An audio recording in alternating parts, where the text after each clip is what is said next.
Please be seated.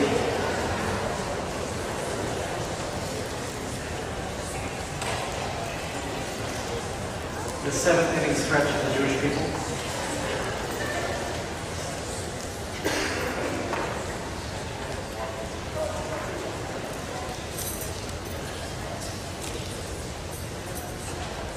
Shabbat Shalom. I've been reflecting quite a lot this week on people who come in and out of our lives, who leave their mark and then go on. I was a senior at the University of Michigan, and I finally got to take whatever class I wanted to take. And so it was my second semester, 22 years old, and I could finally sign up for that class, and I know everyone here also would have wanted to sign up for it. Bible 401. I know you're excited about it too. Bible 401, Professor Ralph Williams, far and away one of the best classes at the University of Michigan. And I know this will probably come as a surprise, but I did pretty well in Bible 401. And sure enough, you know, it's the University of Michigan. You have a big lecture hall, and you have your individual discussion groups. And in the big lecture hall, there are hundreds and hundreds of people, but in the discussion group, I remember very distinctly the first day of class, I was sitting not far from the door. And the person who comes in and sits down next to me, a very tall, large man, good-looking, well-dressed, wearing a very fancy hat. And I recognized him. I knew that he was a quarterback from the University of Michigan football team. I couldn't come up with his name at the time, because that was more of a statement about his performance in the U of M football team than my memory. And sure enough, he sat down and they went through roll call, and there sitting next to me was Tom Brady. Now, Tom Brady wasn't then Tom Brady. But just like shul, wherever you sit that first day, that's where you sit each and every day. And so throughout the semester, I have the privilege of sitting next to Tom Brady and having Tom Brady saying, "What did he say? Do you mind if I look at your notes?" And I have to be honest with you, at the very end of that semester, it was our graduating year, I was worried for Tom Brady. He clearly wasn't so strong, at least in Bible 401, and well, based on his performance at U of M, I wasn't sure he was going to have much of a professional football career. Boy, was I wrong. Of course, we know Tom Brady now will go down as a Hall of Fame quarterback, led the New England Patriots to a number of Super Bowl championships, probably one of the best quarterbacks in the NFL of all time. I don't know how good his Bible is, but he's pretty good at football. So we've read this week about Tom Brady being implicated in the Deflategate scandal, with the controversy about the New England Patriots deflating footballs prior to their championship game. And now Tom Brady received a 4-game suspension for what the NFL called being generally aware that something wrong was happening. The NFL didn't say he had done anything wrong. They didn't say he stuck the needles in the footballs and deflated the air on them. But he was implicated for being generally aware. That was his crime. And he received a 4-game suspension, which is nothing to laugh at.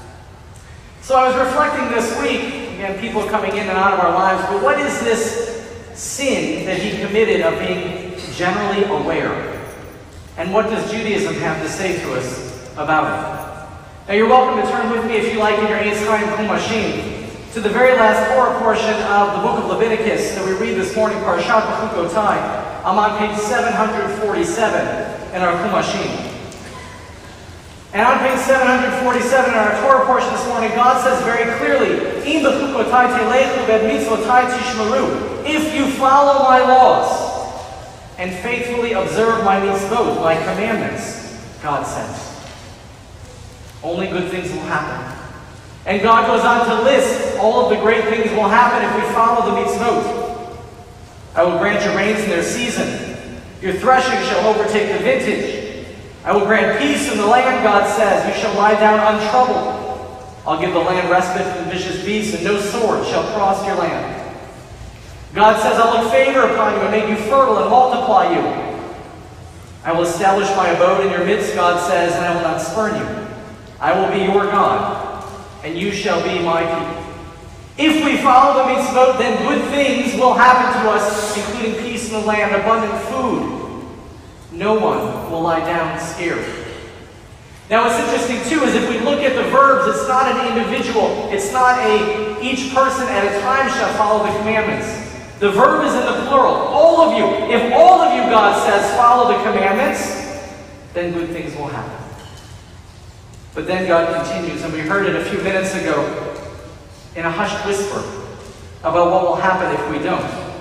Ve'im lo tishma'u li, God says, if you do not obey me and do not observe all these commandments, if you reject everything that God says and you remain hostile toward God, then God will remain hostile to us.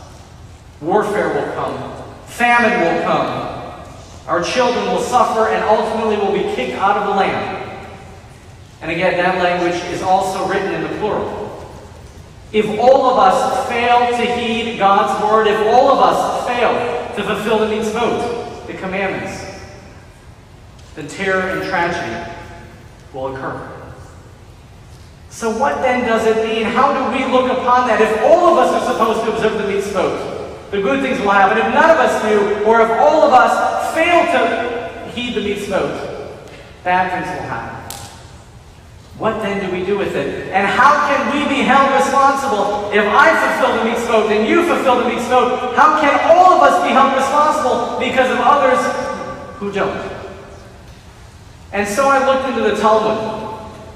And actually in Masechet Shabbat, the tractate that talks about Shabbos, we read something very telling about what our tradition says with regard to collective responsibility. The Talmud says, whoever has the ability to protest against the members of his household, that is to say, to tell the members of his household that you're doing something wrong, you're failing to observe the mitzvot, you have to stop. Whoever has the ability to protest against the members of his household but does not protest is punished for the members of his household. If you're part of a home where the mitzvot aren't being observed, even if you're the one observing the mitzvot, you're punished because your family is not heeding to the mitzvot. The Talmud continues. Anyone who has the opportunity to protest against the people of his town, but does not do so, is punished for the transgressions of the people of his town. If in Metro Detroit there are people who fail to observe the mitzvot, even if we ourselves fulfill the mitzvot, we are punished collectively because of the failures of those individuals. And then the Talmud goes on to say, further, one can protest against the entire world, but if he doesn't protest, he is punished for the transgressions of the entire world. The Talmud tells us we are responsible for the whole. Kol Yisrael Arabim Zeh Bazeh. Each of us is responsible for the actions of the entire Jewish people. And if anyone among us does not fulfill the mitzvot, then terror and tragedy can happen. As the Talmud says, and as the Torah certainly says, it is a sin if we are generally aware of something going wrong and we don't do anything to fix it. And we look around us and we look at the incredible poverty, homelessness that has stricken our communities and certainly our country. Are we doing enough to fix it? Are we fulfilling the mitzvot in such a way? Our Torah says, in the book of Leviticus, the book we finished this week, you shall love your neighbor as yourself. Are we truly fulfilling that mitzvah? And if we look around at the sense of racism and institutional injustice that exists, and the riots that have taken place all over our country, if we look at the homophobia that exists, the prejudice that exists, are we fulfilling the mitzvah that says in our Torah this week, in our Sefer, in our Parsha this week, that you shall have one law for you and for the other. There shall not be two different laws. One law for all of you. Are we really heeding that mitzvah? And if we look around at the world and all the warfare that's taking place, are we fulfilling the commandment to seek peace wherever we can? Friends, I think we're falling down on the job. And I think that we are generally aware that not all of us are doing all that we can to observe the mitzvot, to follow the commandments. And as our Torah portion this week makes very clear, when we don't heed the mitzvot, when we don't do that which God asks of us, terror and tragedy strike. Now, of course, there's also something about paying too close attention to football. The Torah says if you go about the ways of the Egyptians and the Canaanites, then that too is a sin. And the rabbis come to say, what did the Egyptians and the Canaanites do? They put football, they put their sporting events ahead of their religious life. And so we are reminded that while football is important, and Tom Brady, he's a Michigan man, he's important, sports are not the end-all, be-all of our existence. Our children, who are these incredible athletes, let's be honest, are not going to grow up to be professional athletes, but they will grow up to be full-time Jews. Are we investing enough in their Jewish education, their Jewish learning, that our children and our grandchildren will grow up to be literate, competent Jews who love being Jewish? Are we as a community doing a good enough job of placing priorities where they need to be? Now, of course, I started off by talking about people who come into and out of our lives and how they make an impact and then they go on their way. Tom Brady made an impact once I knew that he was drafted and went on to play for the NFL. I'm not sure if you called up Tom Brady now, he'd remember who Aaron Starr is. Maybe. All of us are in mourning this week for a young woman named Rachel Jacobs, who died. She was one of the 8 killed in the Amtrak tragedy in Philadelphia. I knew Rachel 25 years ago when I was a freshman starting youth group. And she was one of those outgoing, gregarious people who welcomed me in, who was warm and caring, and who just made sure I felt part of the community. But Rachel also was more than just warm and caring. She was someone who stood up for social justice. She was someone who made repairing this world a central part of who she is and what she does. And her loss is an incredible loss for all of us, even for me, and I haven't seen her in 20 years. It weighs on us. We're reminded that life is short. We're reminded to love those who are around us with all of our hearts, to hug them when we can, to make each and every day count. But if we take those two things and we put them together, we're reminded that each and every day has to count, and we're reminded that we need to make a difference in this world. Then we are commanded, we are called upon by our Torah portion this week to stand up, all of us, because all of us are responsible. All of us are generally aware of the tragedies and terror that's happening in this world, and all of us have the opportunity to make a difference. So I want to know who here is going to commit to doing one more mitzvah this week than they might otherwise have done. Who's going to commit one more mitzvah? Thank you. Here is a reminder. Who's going to do one more mitzvah? We have to make a difference in this world. Life is short. We have to repair the world. We need your help to do a difference. As all of you leave the room, you'll have the opportunity to receive small sheets of paper, and all they are, thank you, Brian, and all they are reminders that you're supposed to make a difference in this world, that life is short.